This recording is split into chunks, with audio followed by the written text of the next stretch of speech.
is what I've been thinking.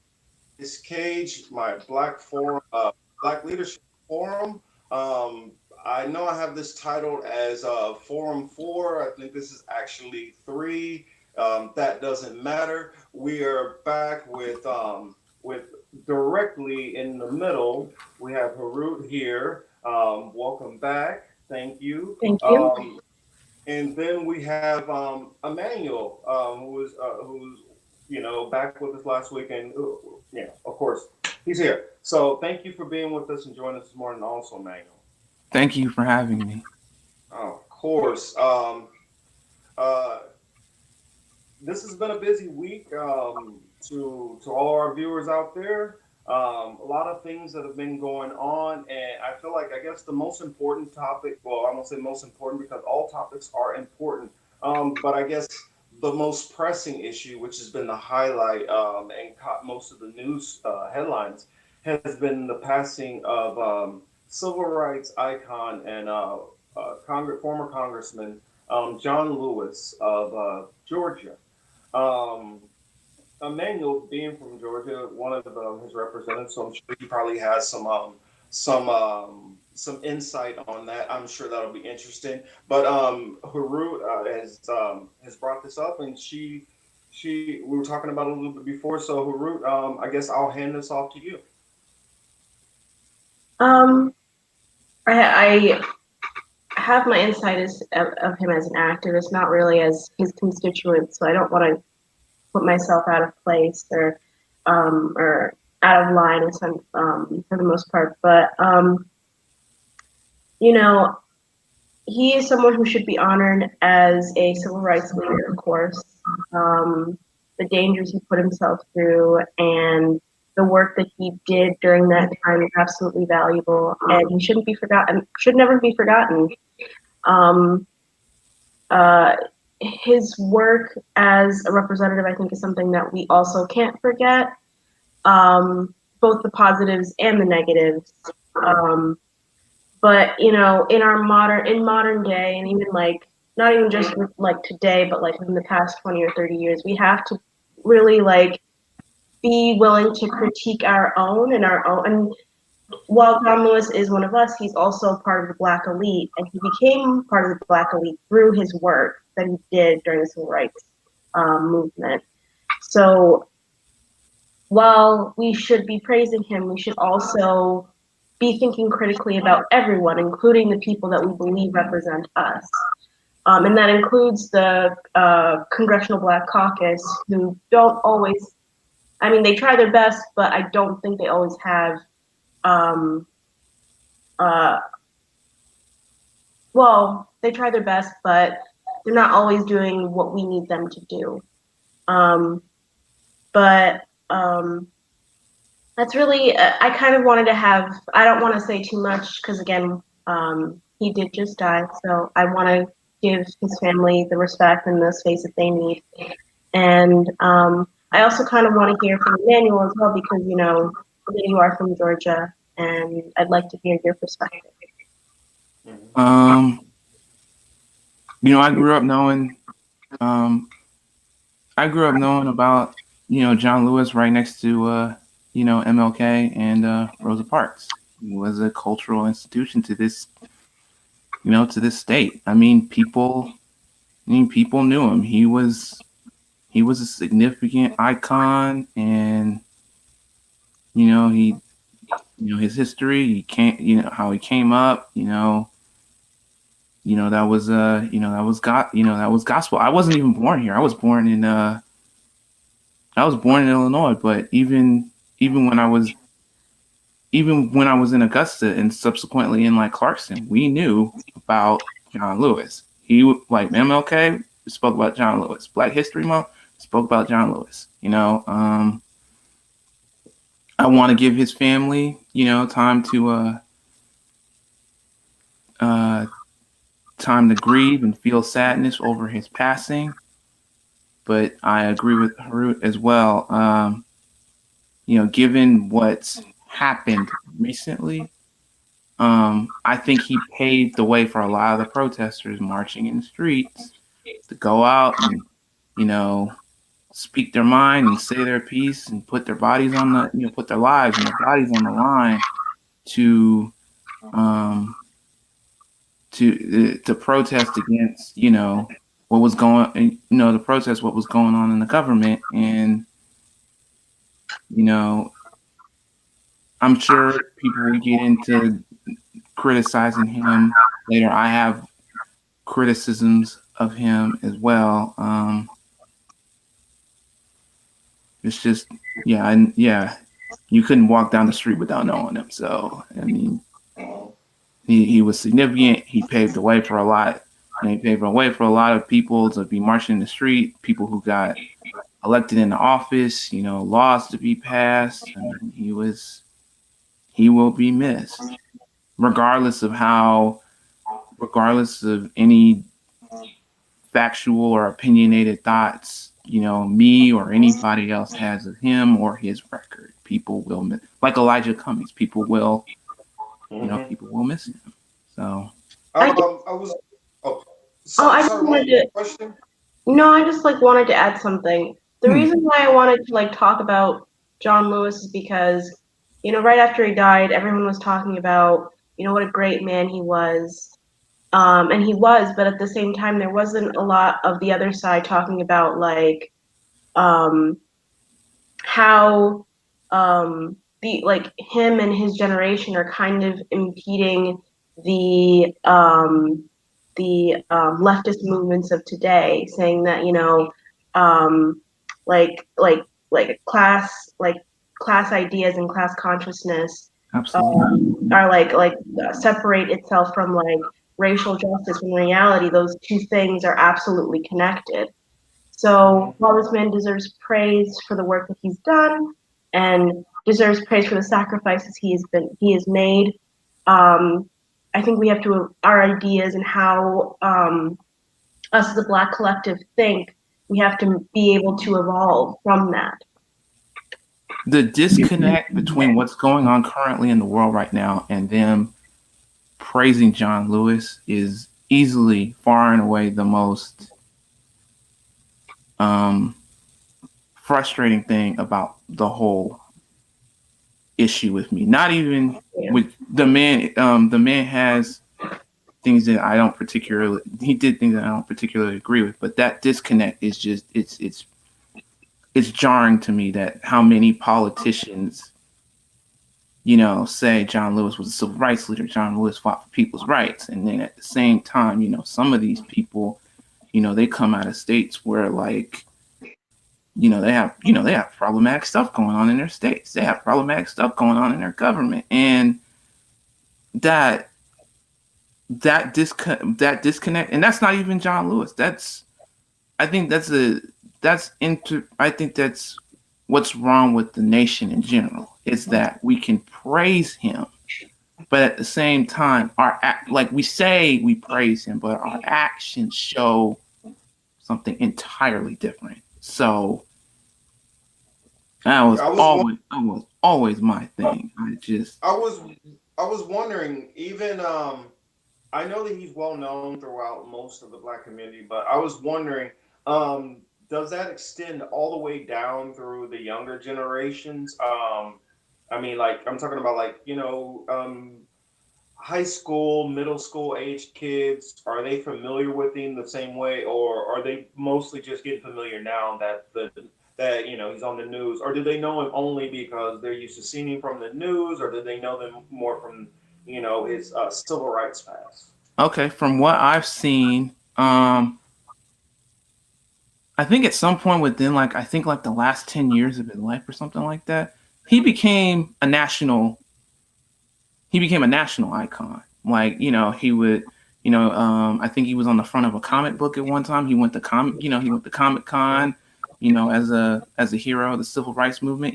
He was a guest star on at least one, children's program that brought up the issue of, making a sin and civil disobedience and stuff like that. So I think culturally, he's there. He definitely is something that the young people that the younger generation are aware of. Do I do I think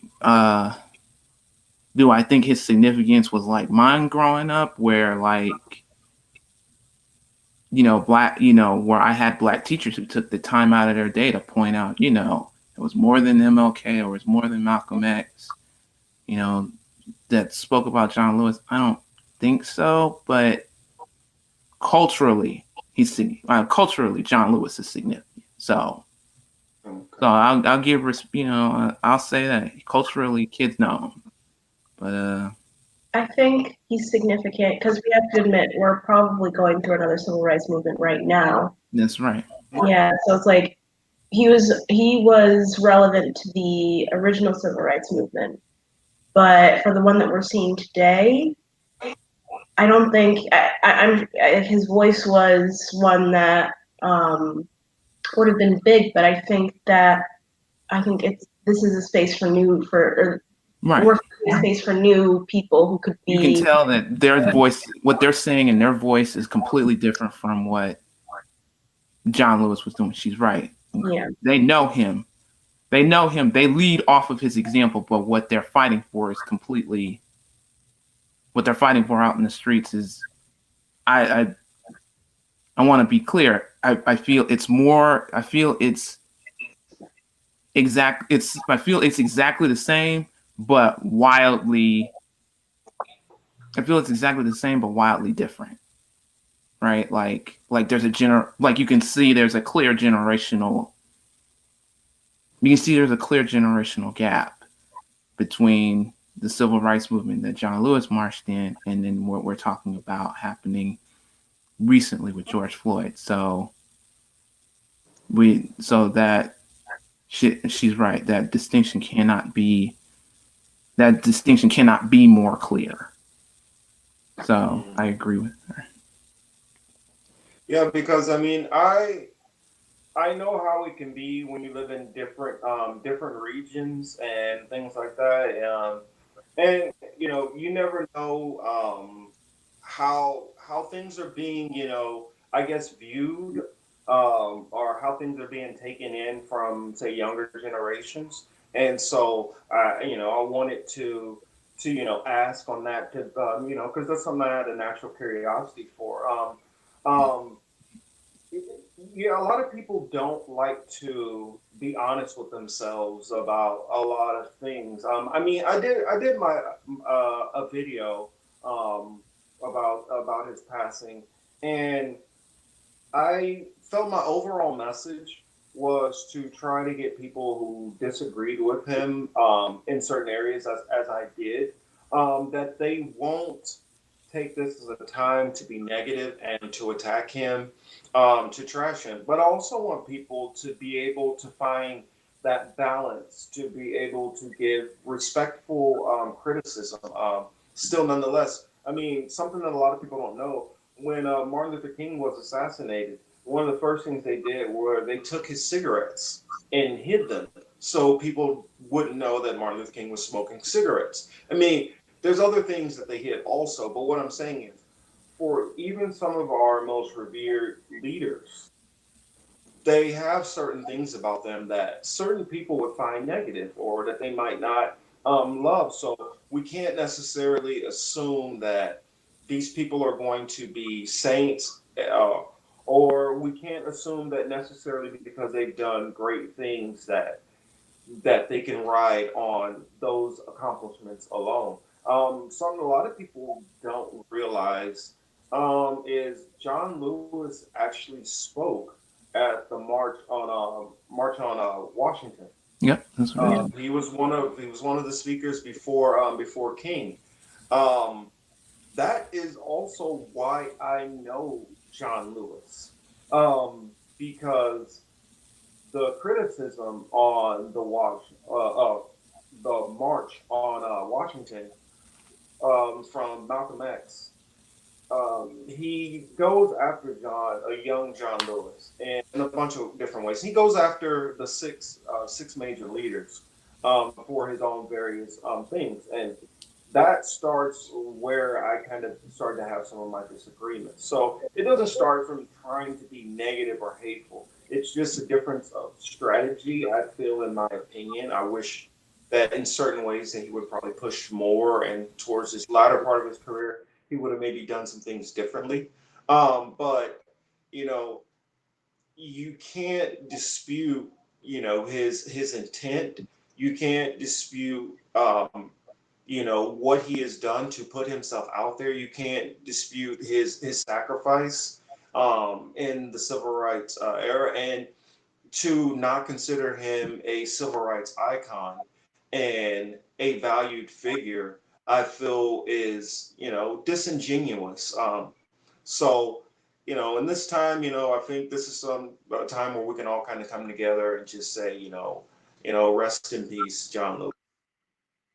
I mean, I want to because while a lot of civil rights leaders were sanctified, John Lewis, Martin Luther King, it also allowed for the demonization of any other civil rights leaders like Malcolm X, like the Black Panthers, which were they classified as a terrorist group, even though all they were guilty of was protecting themselves, of arming themselves, they fed little kids, like they fed children, and they had programs to ensure children didn't go hungry.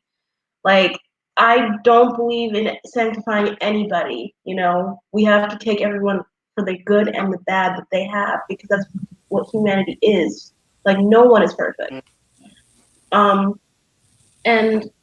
to, like, in the sanctifying of people like Martin Luther King, they also ignored the fact that he was a socialist, and his image has become this whitewashed, like, white friendly image. So I think that as leftists, we can't put anyone on any kind of pedestal. We have to take them as the humans that they are, acknowledge the work that they've done, and acknowledge that they're human. They're not perfect. So Yeah. I definitely worry about that going forward. Like, not even my criticisms of him aside. It's just the whitewashing of America. I'm like, you could easily do that. To John Lewis. And use his phrasing, and like MLK uses his phrasing and his wording to, silence the current movement that's happening now. Because if they take his wording and use it to define the conversation, they can define it however they want. And Exactly. That's a personal fear that I always have. Like, it's a personal fear that I personally have every day. Like, John Lewis said a lot of powerful, important things, but in the hands of white America, I'm just, so it profound. Not even John Lewis's criticism aside, that does bother me. So just wanted to acknowledge that. Well, I mean, just like you were bringing up, and just like Haru was bringing up, I mean, another thing I look at King, honestly, I look at it as the tale of two kings, because you have a Dr. King that's up to, say, 65, and the March on Washington. Then I feel after that, if you notice, each and every speech from thereafter, the tone started to change a little bit more, a little bit more. It started off speaking more about equality in general. And then it started sharpening his critiques more on the economic system. That's right. Vietnam War, economic. His last speech, a lot of people don't know, it was called "America is Going to Hell." That was the title of the speech. So a lot of people don't realize that they use the old school image of Martin because it's what they like. It's softer. It's more conciliatory. And then they do the same in reverse with Malcolm X. They take him and they only focus on his later moments when he's being more conciliatory and not when he's being more forceful. And I believe it's all for a concerted message. I mean, they do it across with every single leader. I mean, and like the conversation which I was having with somebody about my video is, I get that this is a time of sadness for the nation. Honestly, to lose a civil rights icon. Um, but for us to not be honest about things, I feel leaves us in the same situation we are with the CBC, with Obama, with a lot of the black elites in media also. Whereas they might decide to talk about a certain issue a little bit, but they always know when to cut it off and not say too much more. The same thing with Obama. Because Obama was attacked so much by the right, and because so much of it came from a racial lens, I feel that they felt it was their onus to always defend Obama. And it got to a point of the defense got overboard and not looking at actual facts, what's going on. And that's just what I feel like this, like kind of what Emmanuel was talking about. It's kind of the overrunning theme.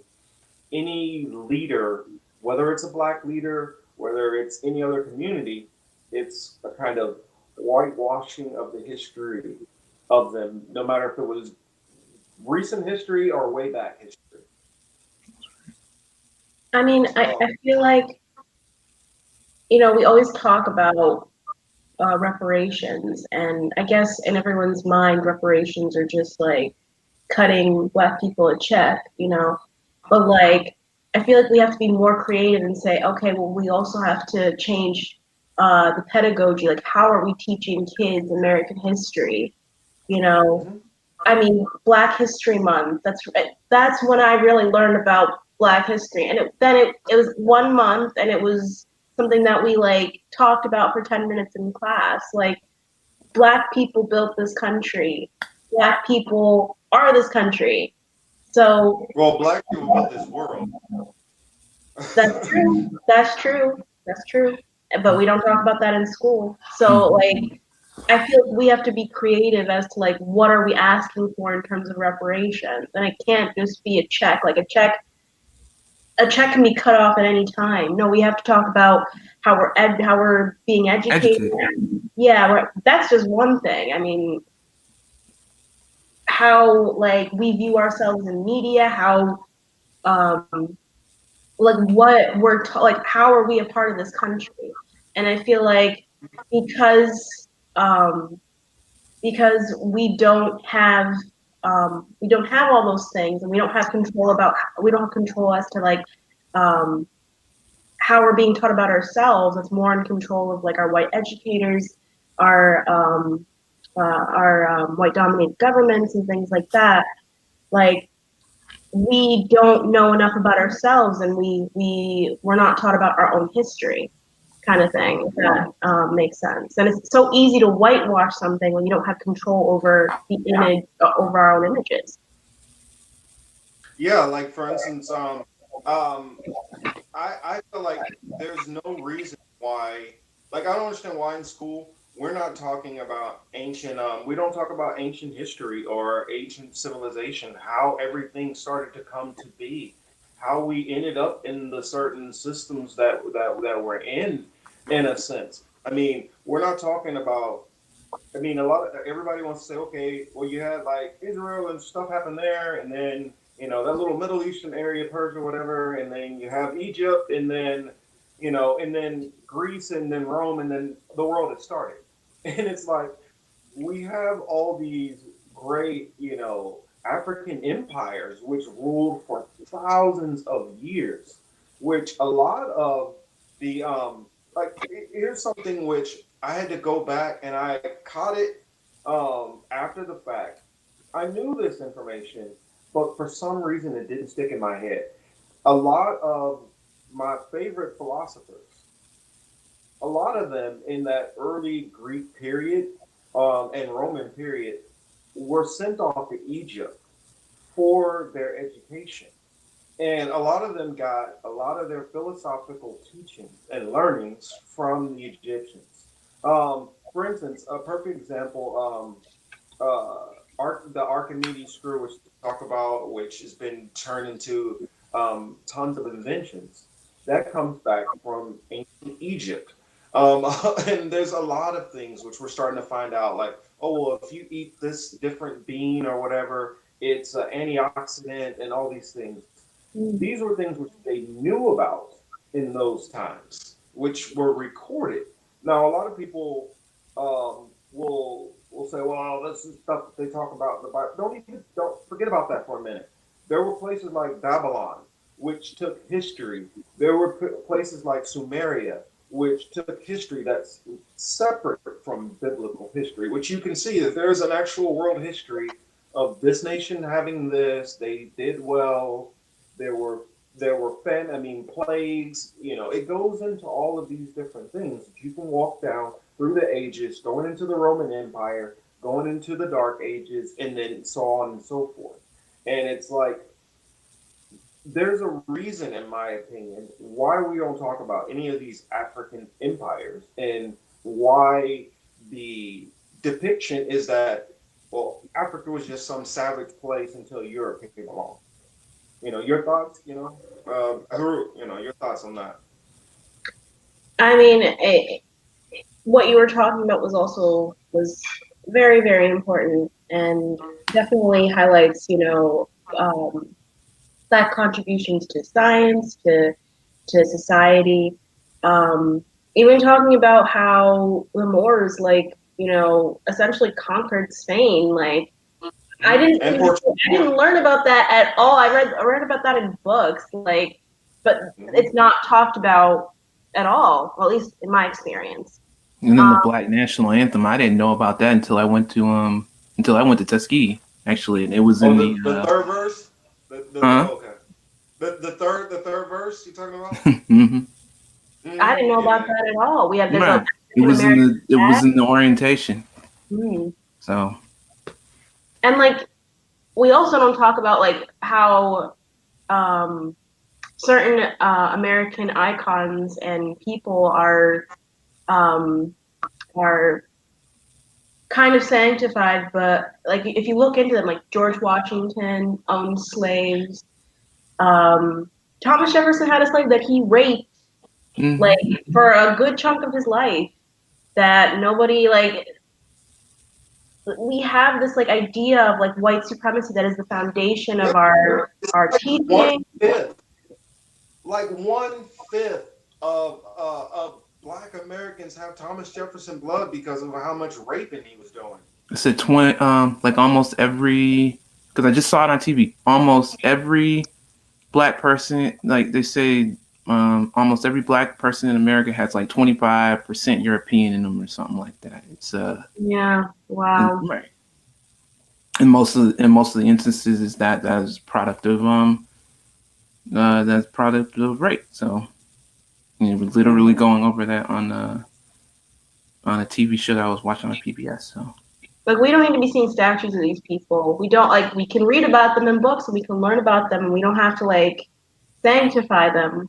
They are people, and they did what they did, but they shouldn't be getting statues. I agree. 10 years, 10 years mandatory for knocking over. And here's another thing: all we've done is sanctify the figureheads instead of them actually paying attention to. If you're not that I agree with propping any human being up as some kind of special, anything. I believe that we were all born equal and we all should try to strive for equality. That said, there are people of leaders where, for instance, J.P. Morgan, all the stuff which J.P. Morgan has done involved in this country alone by himself, he's probably done more or had more involved in handshaping and molding this country than George Washington or any other founding fathers. I mean, so it's he's not even talked about in school. You don't learn about J.P. Morgan unless you go to business school or finance or something like that. John D. Rockefeller, we don't talk about him and how he owned 90% of the oil and all of these things which control the country. We don't talk about, the Rothschilds, that at one point they literally owned 25% of the world's wealth. I mean, these are people, we don't talk about any of these things. For instance, another thing that we don't talk about in history is we still are still trying to fight back against this whole Christopher Columbus or Cristobal Colombo, however you want to say it. We still are not addressing the truth of the matter. He did not discover anything. Of all the people, what he is the last person to get to the Americas.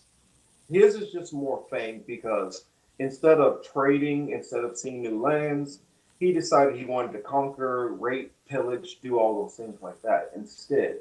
But there is documentation that West, let's see, shoot, I'm getting my parts of Africa mixed up, but tribes coming out of West Africa were traveling to what would be modern day Brazil and a lot of parts of South America, 160 to 200 years before Columbus had even, stepped foot in the place they call it Hispaniola. So, I I mean, mean, the natives were also here too. Right. it's those are things that we should be taught, but we're not being taught there. I mean, for instance, sweet potatoes are not native to America. They got here because of Africans trading, or some people believe that they were just Africans who came over here and just settled in the first place. I don't know. I don't know either way, but there's definitely signs that Africa was in America far before Europeans were, uh, and that they also bonded with a lot of the societies down through South America. You could see statues throughout Mexico, which are ancient that came way before the slave trades that show clearly visible African features. There's no way you would transport that across. Also, like arrow tips, which they found, which were a mixture of like 13 different metals, which were only used out of like the Mali Empire and stuff. So, I mean, there's history that they all know and they keep finding out history, but for some reason, we get stuck with textbooks that are 15, 20 years old that never updates any of this information. Um, let's see. Wait a minute. Is there anything else we wanted to say on that? I know that there was a topic Manuel wanted to bring up. I wanted to bring up Portland. Yeah, let's go and talk about Portland. Yeah. People just being picked up randomly, you know, off the street. And, the new Department of Homeland Secretary using dehumanizing language.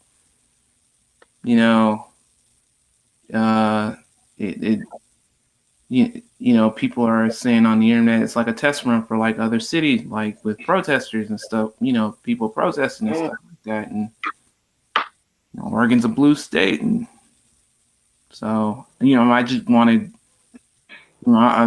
I'm sorry, right, to bring it back to John Lewis. I'm sorry, John Lewis passed, but like seeing people protesting out in the streets and then watching the police and the media and the government like say nothing or do like these performative stances while at the same time somebody just passed who was literally, he literally put his body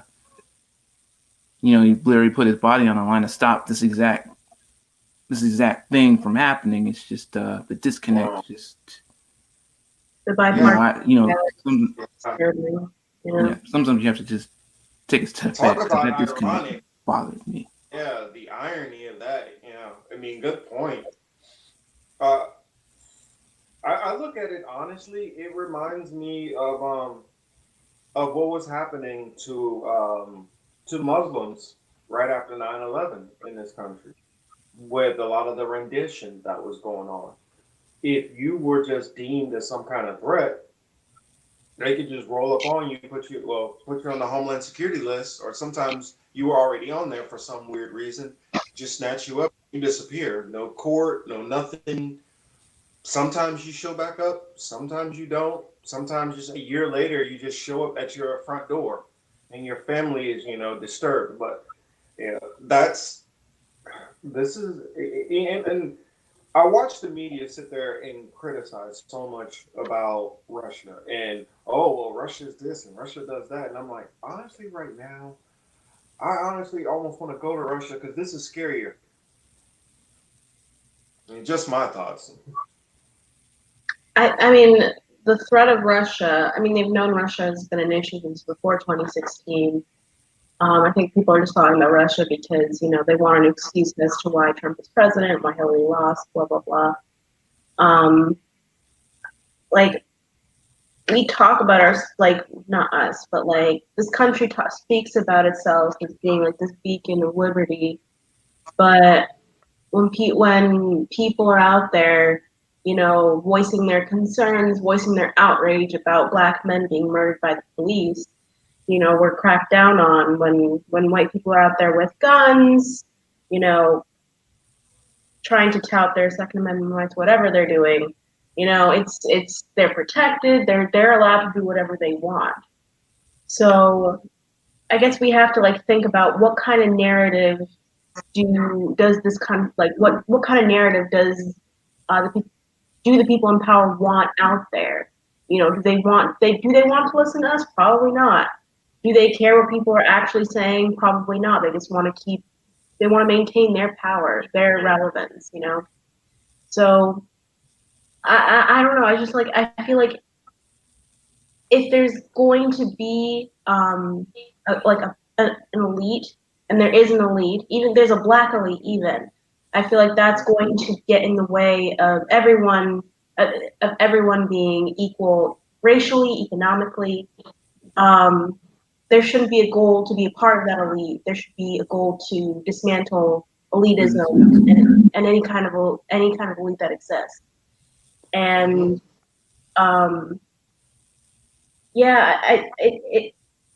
it feels like until that happens, people are going to continue to disappear. People are going to continue to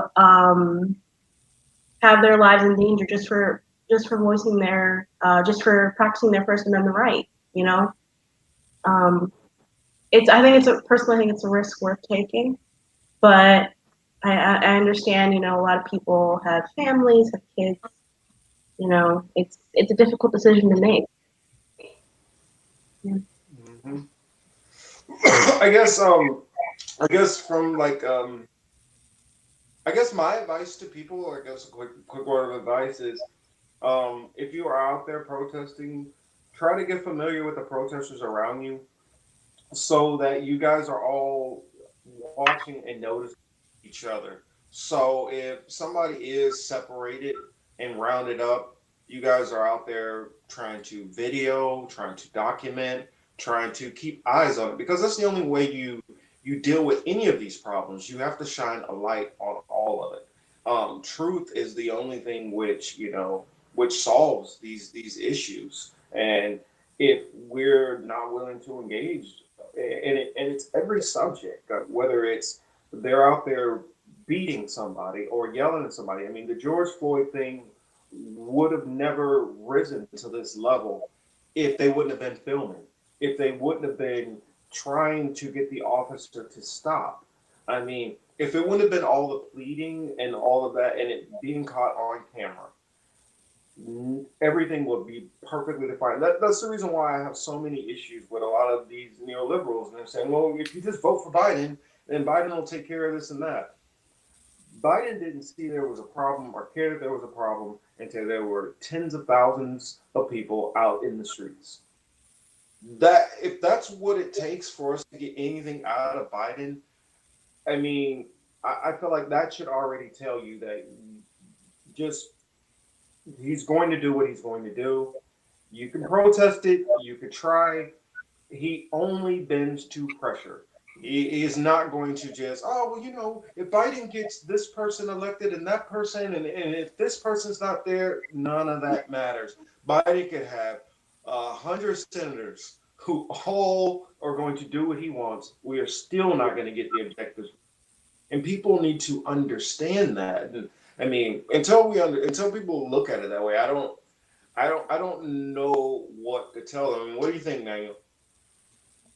Well, in regards to Joe, because I was speaking last week about his task force and how Mm-hmm. nobody was really on board with really what Biden was bringing to the table. I don't think you can push Biden anywhere. There's a lot of money, there's a lot of power behind him. I don't think you're pushing him. I don't think you're pushing him anywhere. And then in the wake of Trump, I don't think you're pushing. You really aren't pushing him anywhere because he really doesn't have to do anything. Yep. They're officially calling it a recession right now. You got Bernie's people trying to make compromises about stuff like student debt. Bernie's saying like we need to cancel it all, and Biden's like we need to like institute like specific plans for specific people. And I'm just like, Joe Biden doesn't. The people backing Joe Biden don't understand. They don't understand how bad the recession is going to be. You do not want to be in a recession and have student debt. All right. I mean, this is really the moment where radical change is needed, not just on a personal level, but on a systemic level, culturally, socially. And I have noticed that people it's not even just people in the government, people in the media, powerful, the elite, like Harut said, need to be dismantled because they're not the solution. They're part of the problem. So, Yeah. Joe Biden is just. I mean, Joe Biden is just people who want to go back to not thinking about politics. And they just want to say out of sight, out of mind. And I'm like, I saw him as vice president, when Occupy was going on, when Michael Brown was going on, when Standing Rock was going on, quietly crushed them. There wasn't really any real news about, there was some news, but there wasn't really any real news about it. They quietly crushed them. And I'm like, that's probably what a Biden presidency is going to look like. Publicly, they'll probably say he'll support them. Privately, he will quietly crush them, and we will not know anything about it. That's exactly how I see Joe Biden doing it, because he did it when Obama was president, and I see him doing it when he is president. So, I mean, when Obama was president, they had a supermajority in his first few years, and the best they could do was Obamacare, and that's not doing as good now. So, I mean, I want to see something substantial. I don't want to see people just giving me lip service, Right. I think most of us are like that. I need less performative and more concrete action, more substantive action. I mean, I know they can all say the right things. They can all make the performative stance, the government and the elite, they can make they say the right things and make these performative stances. But when it comes to actual action, actually doing something like Harut said, they're not there. They just can't come to the table. So, I mean, yeah, I'm kind of glad that you guys kind of led in that way because it kind of helps me segue into something which it's kind of been in the back of my mind.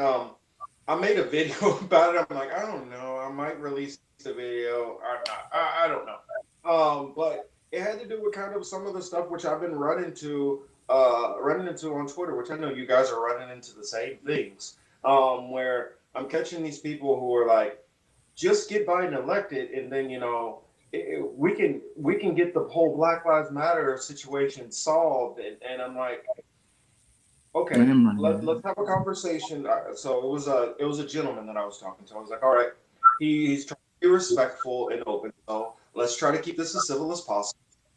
And let's have this discussion. Maybe I can get across my message, and maybe he might see it in a different way. And we start talking about the different things. And I said, well, he's like, well, you feel Trump is bad. And I'm like, yeah, Trump is bad. Okay, that's already a given. That's baked into the cake. But what do you think we should do as far as police brutality? He's like, well, Biden has a good plan. So he sends me over his Biden plan. I pick it apart from him. I tell him, I said, these are the holes in it right here. This is why this is going to be a problem. This doesn't prevent this. This doesn't prevent that. This doesn't prevent that. This still encourages this. This doesn't give accountability. And he's like, well, but when Biden's going to give more funding, And I'm like, funding has never been the problem with police. Police have more. Well, they had funding since the 1920s has never been a problem for them. Back in the early days, yes, you had some small towns, and you had the Pinkertons, and that would come in and dominate you. But this is not that day anymore. Most of our police forces since at least the 60s have been getting military grade equipment. They've been getting that equipment to push back against protesters. And when we were seeing the dogs biting people back in the 60s and 70s, that's when they started getting all this gear to combat uh, violent protesters. And we see it's all it's done is with the whole war on drugs, it pushed it and escalated and escalated and escalated. Now we have cops who they're being paid to ride around and look for who do I think is doing something.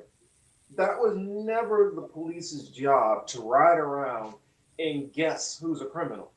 I mean, your job was if a crime happens, it's kind of like a fire department. Crime happens, they call you out for the crime, you address it. The whole patrolling thing, that's all something that stemmed from the 50s and 60s, trying to control neighborhoods and the flows, keeping people from being in groups too large. I mean, man, you're from the South, you know exactly what I'm talking about. Back in those early days, they did not want minorities, especially black people, to get in groups to.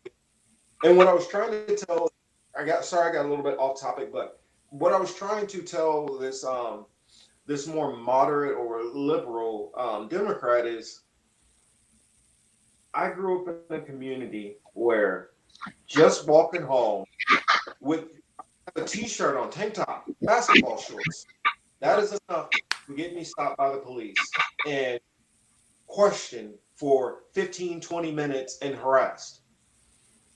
Then I tried to explain to this person, do you know how many times I've been stopped by police in my life and they say, oh, well, no crime here, carry on.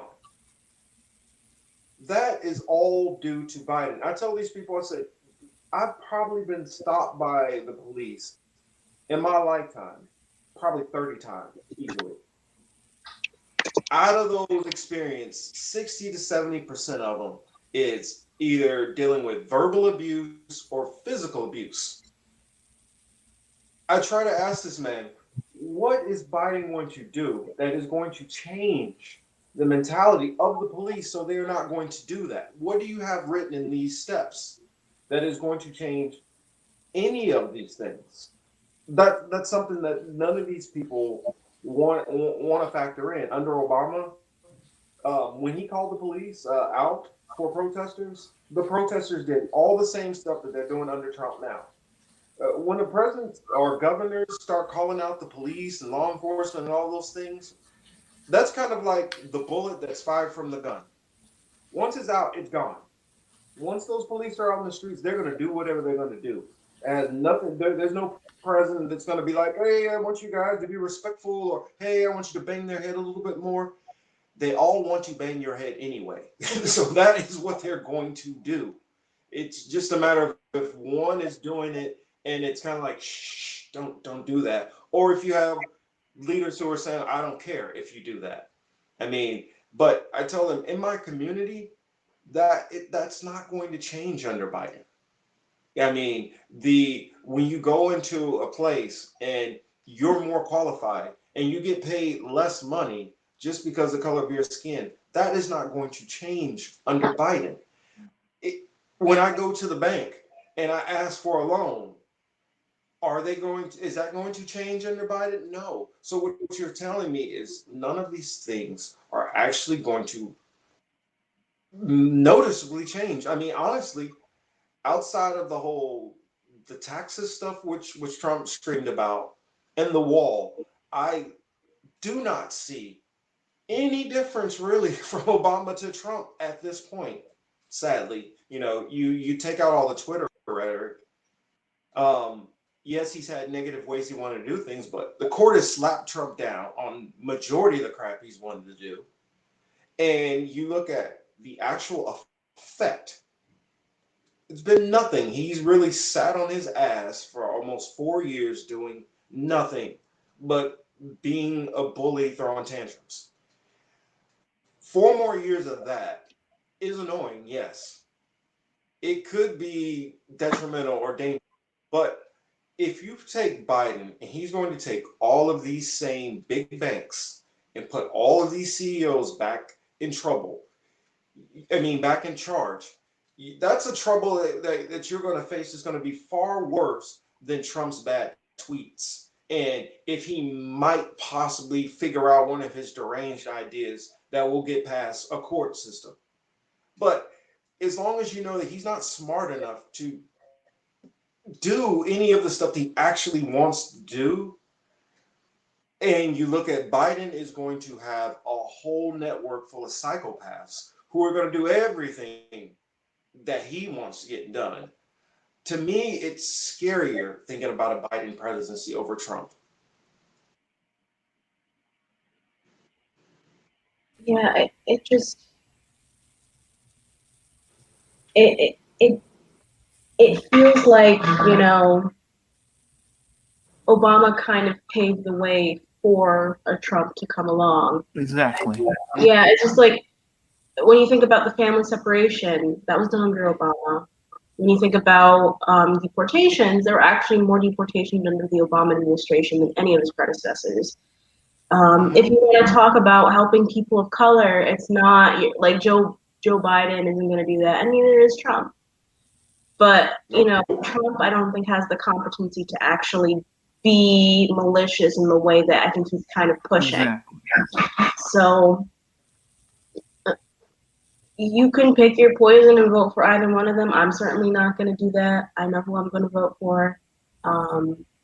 What is it that they're saying online? No politician is entitled to your vote. Exactly. No one is entitled. If they're not us, they're not helping. Like if they're not helping the working people, then why would they be? Like, is it just because people want to be on the winning side that they'll vote for one of the two parties is going to end up there? Like I don't know. The lesser of two evils argument. Just what do you do when they're both awful? When they're both evil and they have their own poison. Mm-hmm. And you see it online all the time too. I have that argument all the time. They're like you have to vote for one or the other, and I'm just like, doesn't that reveal that voting ultimately is not enough? That there's something else that needs to be done outside of voting and outside of trying to trust the system and fix the system on the inside. The people that are out in the street, they'll probably get more done than that vote will ever do. So I'm not telling anybody not to vote. I personally have my own personal feelings about voting, but ultimately I don't think voting is enough. Yeah. I don't think voting is enough. I don't think voting constituency is enough. I just, as long as you have the elite, like Harut was saying, it's not enough.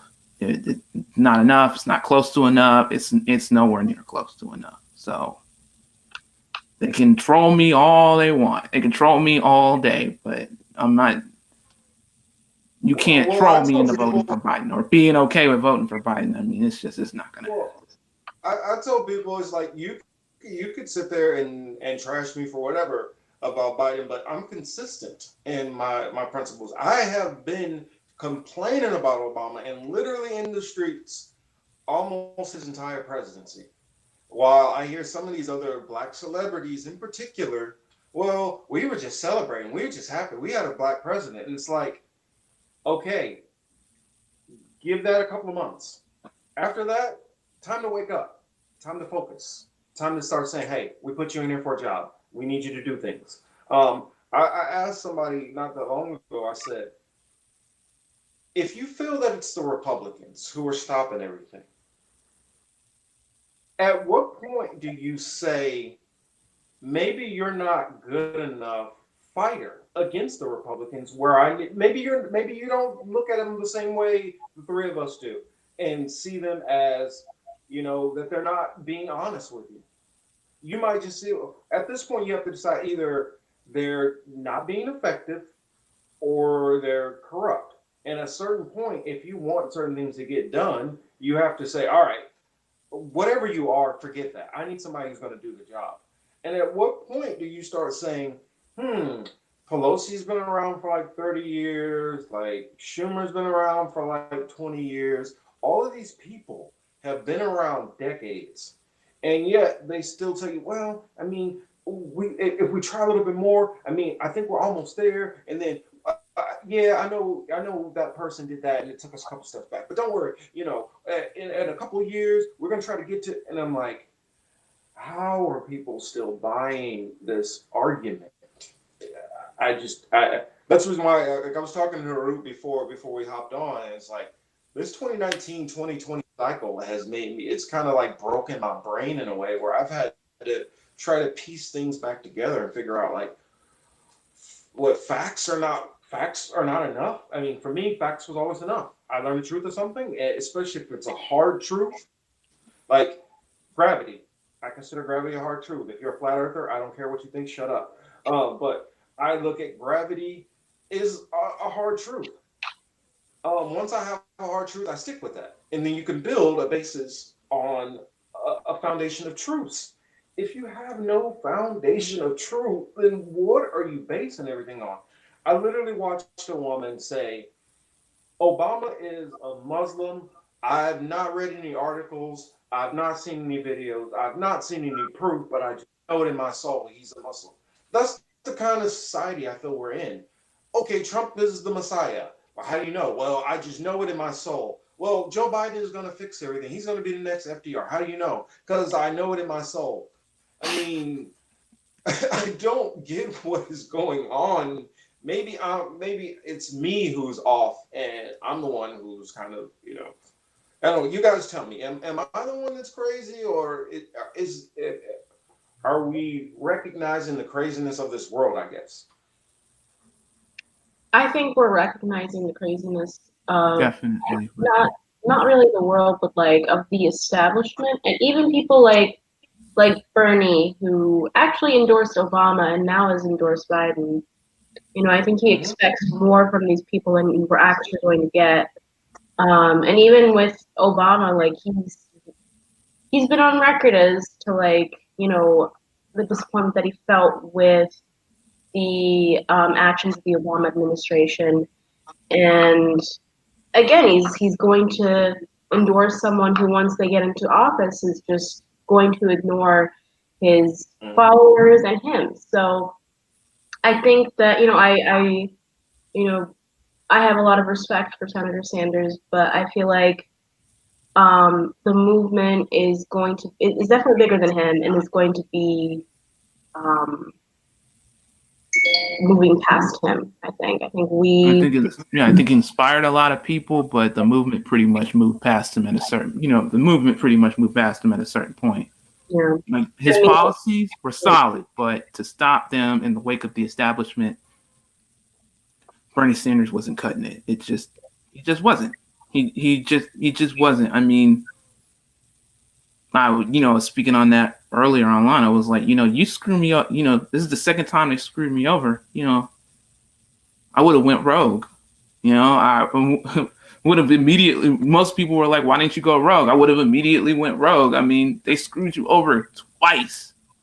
They short-staffed you twice, and now you watch him endorse Biden like Biden's going to give him a position. And I'm like, if those rich folks that backed Biden knew that Senator Sanders had any power to stop what Biden was going to do, they wouldn't give Biden a dime, not one red cent. If they knew Sanders could be in a position where he could either be in charge one day or stop policies that benefited the elite and benefited the rich. No way.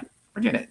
So I am disappointed, but the second go around when Senator Sanders was running, I was just like, when they started putting Biden on the polls, but he hadn't announced yet, I was like, you know what? They want him. They want him bad, and they do anything to have him. And sure enough, they'll overlook anything to get Joe Biden. And therein lies the problem. So,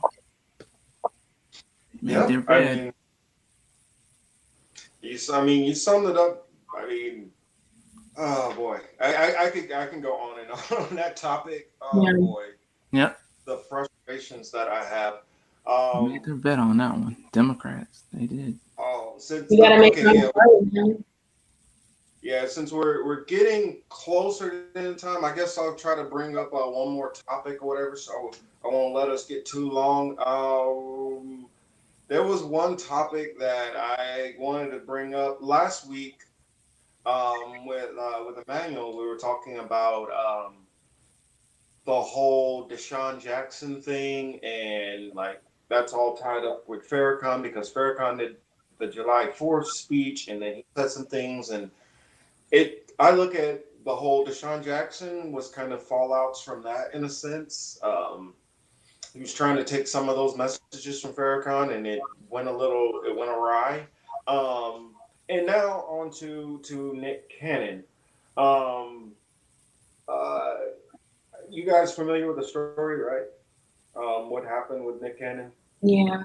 The whole anti-Semitic, I guess, statements or tropes or whatever which they said. I mean, I didn't go into.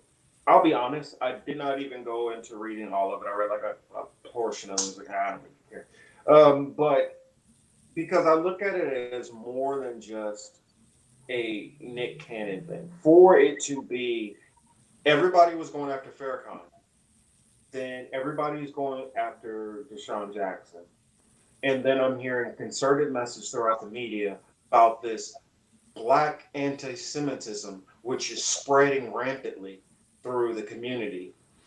And then it goes on to Nick Cannon. And what I started to see after a while is this something being spread, or are these people being targeted? In my assessment, it seems like whenever somebody of a different complexion criticizes somebody else, like say a white guy, or say a person of Latin heritage trashes a white person, it doesn't get very much. It doesn't get go very far. White person picking on the black person, getting a little bit of heat, but after like a week or so, you're good to go. Well, I'm talking about as far as celebrities. We saw what happened with that Amy Cooper chick and what happened with her. But when you're on these larger levels, like I remember the Don Imus thing. You guys remember that? I do. Where Don Imus was talking about the was it Georgetown women's team? Yonkers, maybe. Yeah, okay. And they were Rutgers. That's what it was. Yeah. And they were and they called them nappy-headed hoes and all that stuff. Don Imus was what, I think 2 years, and he was right back on some kind of network, major network. And Nick Cannon, if he decided that he wanted to keep up his push back, I guarantee you he will not be on anybody's major network. You'll see only independent productions. And it goes back to, that white supremacy. If you're a black person and you make a criticism and it goes out of line, you're going to be slighted all the way down. You better not. You better fix this. You better make 10,000 apologies. And know that even after he's made all his apologies, bet you 5-10 years later, somebody's still going to be bringing this stuff up about it. I.e., the whole thing which happened with Kobe Bryant, how they brought up the rape allegation thing after he died. That was kind of, everybody knows about it. Don't need to bring that up and make that the center. And I look at this is kind of a similar instance. You can go after certain people and it's all right, and you can completely cancel them out. But I just feel like the same cancel doesn't work back in the other direction. I mean, bigotry of any kind shouldn't be tolerated, but it just feels like, it's easier to cancel black stars rather than or black voices than it is to really cancel the white ones. Or if it's if it's bigotry against black people, it's more easily ignored. And again, that goes with the white supremacy that you're talking about. If someone says something that's racist against black people, I guess it's more ignored than that's bigoted against a predominantly white ethnic group.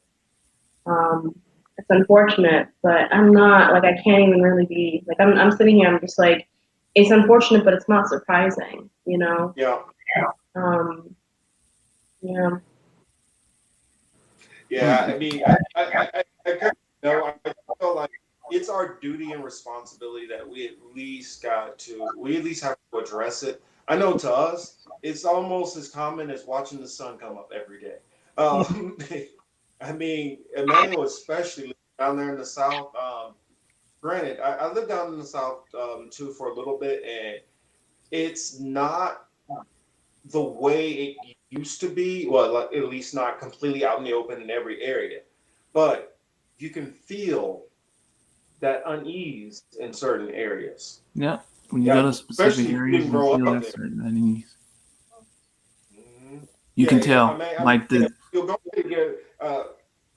I'm sorry. I wanted you to kind of fill in on that because I lived down there as somebody who's not from the South. Living in the South for a decade. You're somebody who was raised in the South and probably have a better understanding of what that's actually like. um, there are these clear moments where you can immediately tell there's something wildly wrong here. So, I think I was in an argument with someone. No, not argument. I was in a discussion with someone the other week, and she was talking about, I think it was about Elijah McCain, right? And she was upset. She was physically, mentally upset. She was just really upset about the whole. She was physically upset about the whole issue, and I couldn't feel anything. And I guess I've always felt that unease she was feeling. I feel it all the time. So I'm so used to it that it's my norm. It's like it's normal to me to feel that general unease about that situation. So and of course, Marcus, you're not the I have friends from college who lived up north, and they felt the exact same thing you did. They were like they Well, noticed I the just want to see if it's necessarily different.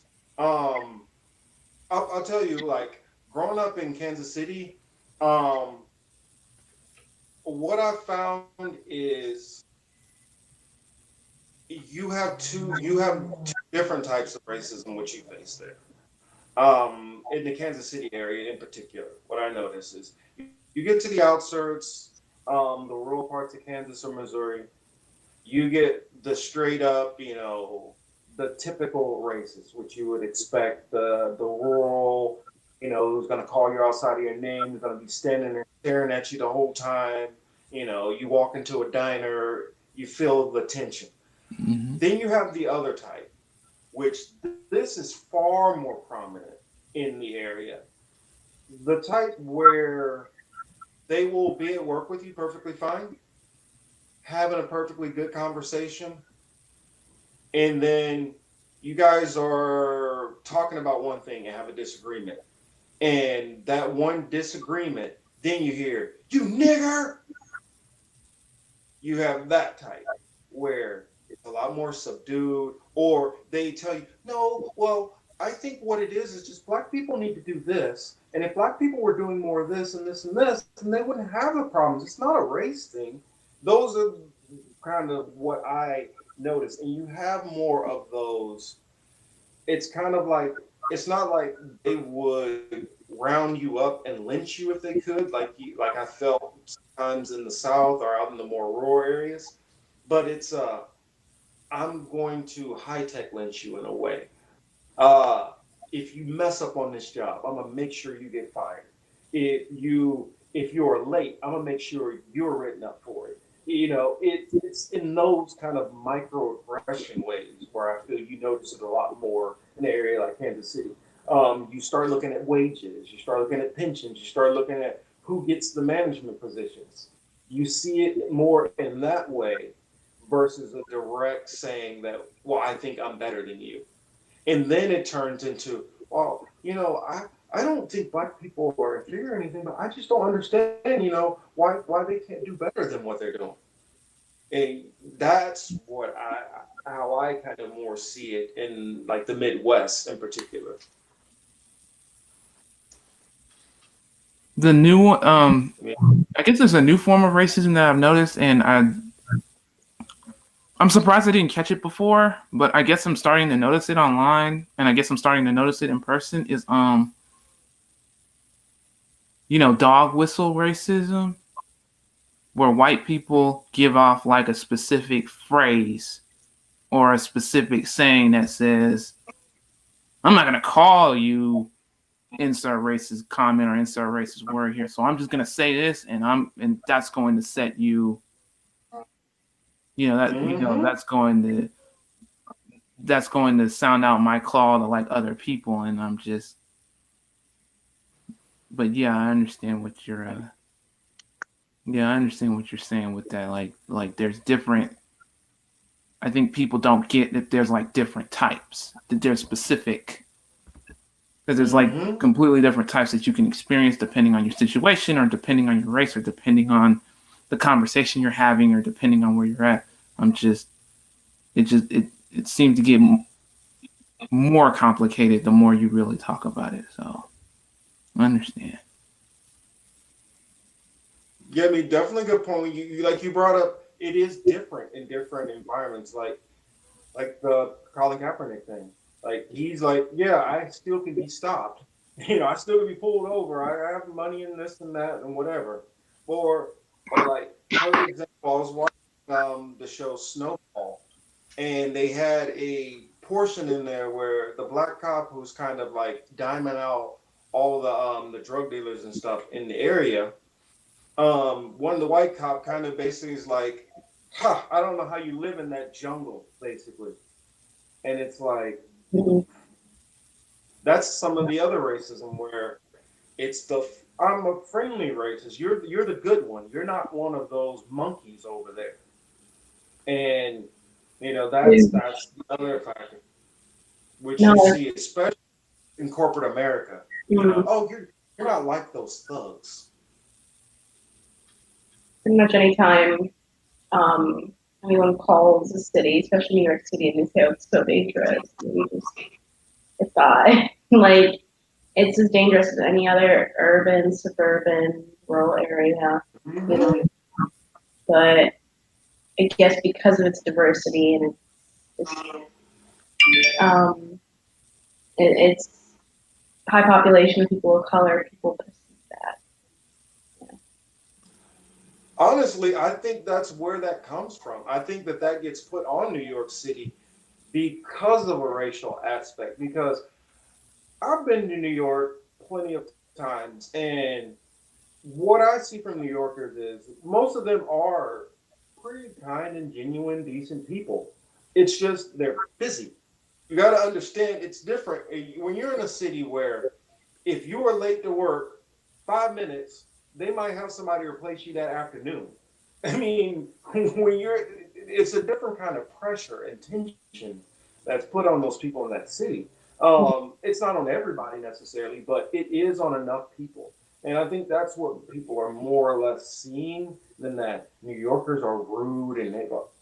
My mom, when she came to visit me down in Florida, Jacksonville, Florida, quote, she said, Jacksonville, Florida is the rudest place she has ever been in her entire life. So for those who automatically get this whole notion of Southern hospitality and, well, then the North is rude, and yeah, put all of these misconceptions out of your mind and go to actual areas and learn about the places, learn about the people, talk to people. That's the only way we're ever going to get better understanding of things. Um, Haru, did you what stuff have you had going on? You know, what stories you've been working on? You know, because it's been a couple of weeks since I've been able to have you on cam and talk to you. So what's been going on? Honestly, I haven't really had time to work on, the things that I want to work on. My time is mostly spent, as I told you, I moved, and that's been taking a lot of my time. Also, like, I've been trying to find work to do in between. Also, like, applying for work as well. I'm struggling a little bit financially. So, um, mostly focusing on that. Also thinking about things that I've been thinking about, like, stuff that I want to write. Um, Mm-hmm. I know we were talking about like white supremacy and like education and stuff like that. And I kind of wanted to look at that.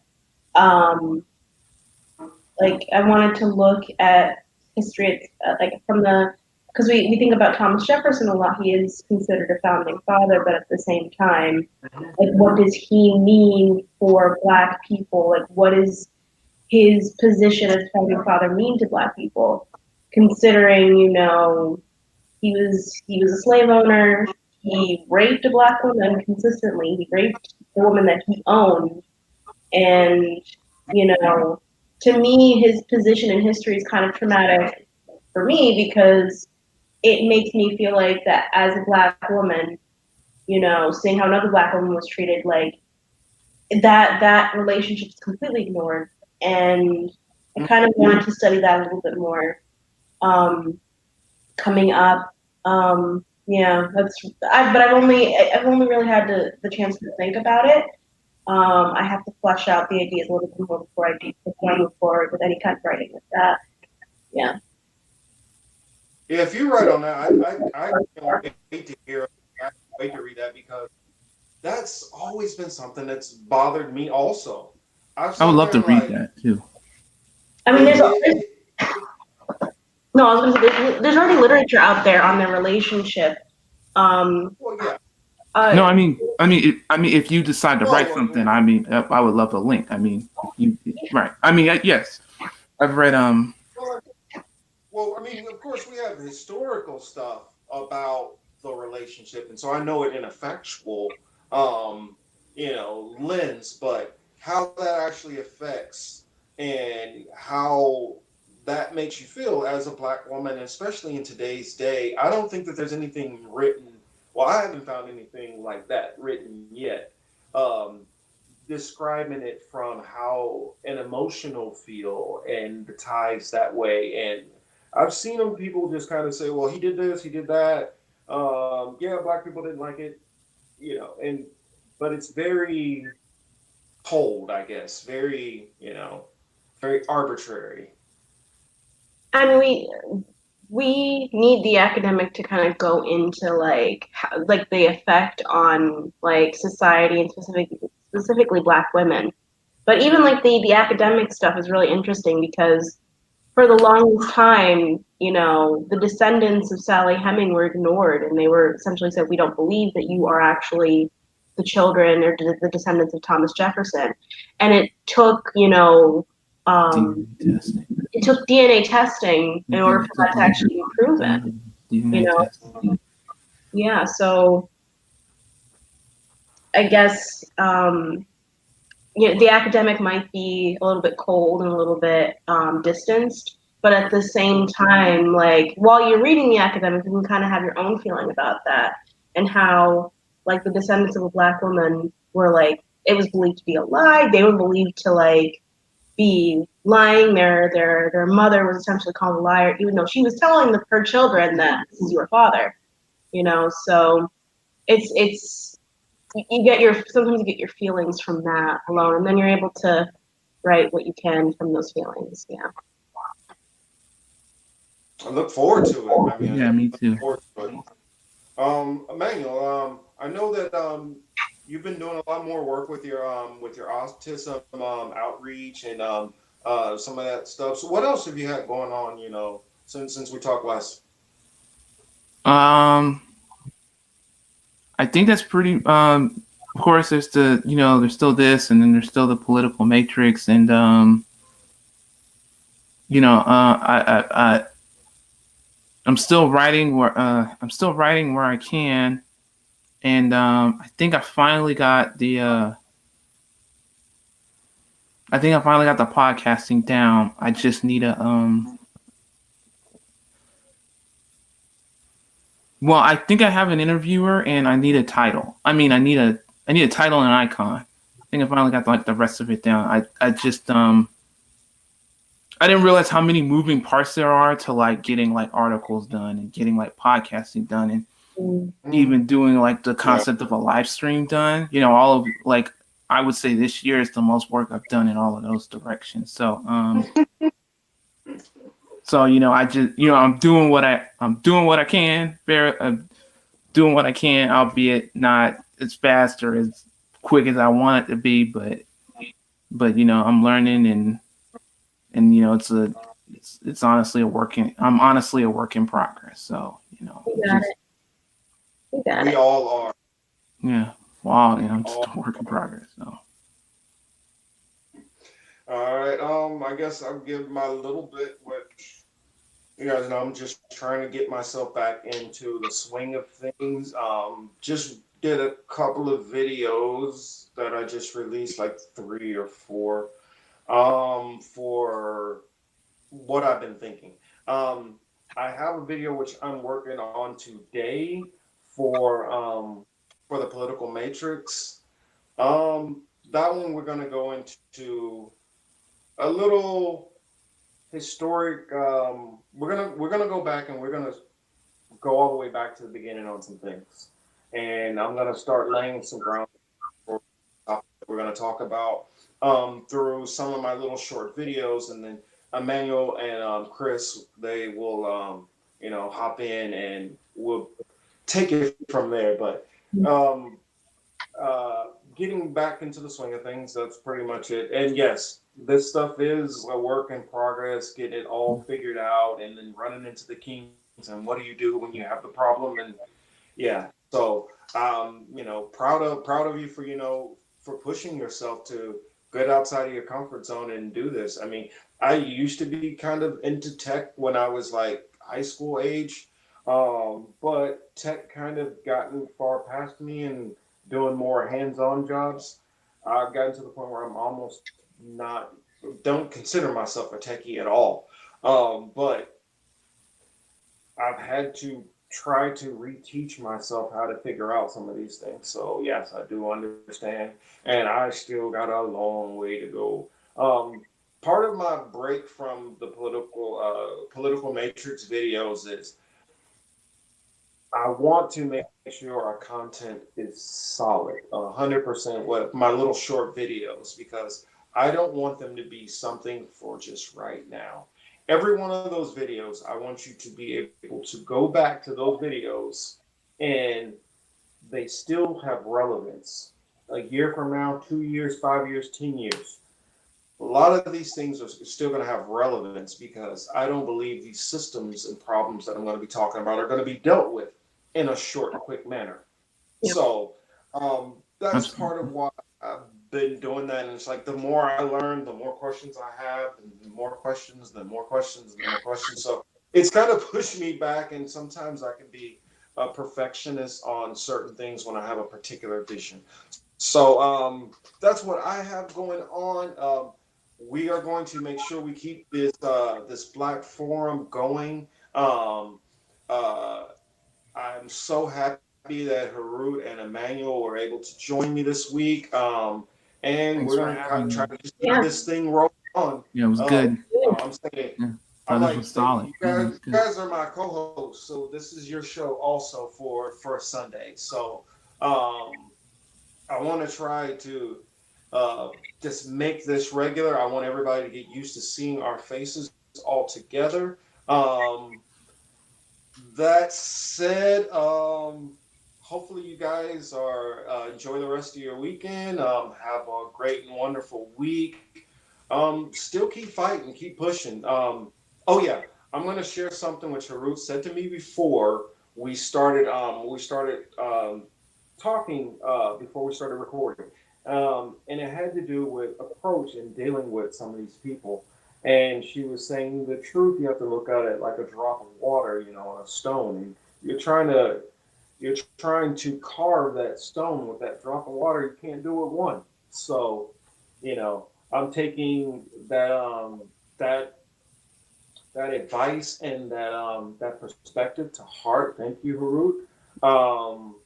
And hopefully, all of us are out there still trying to learn from each other every day.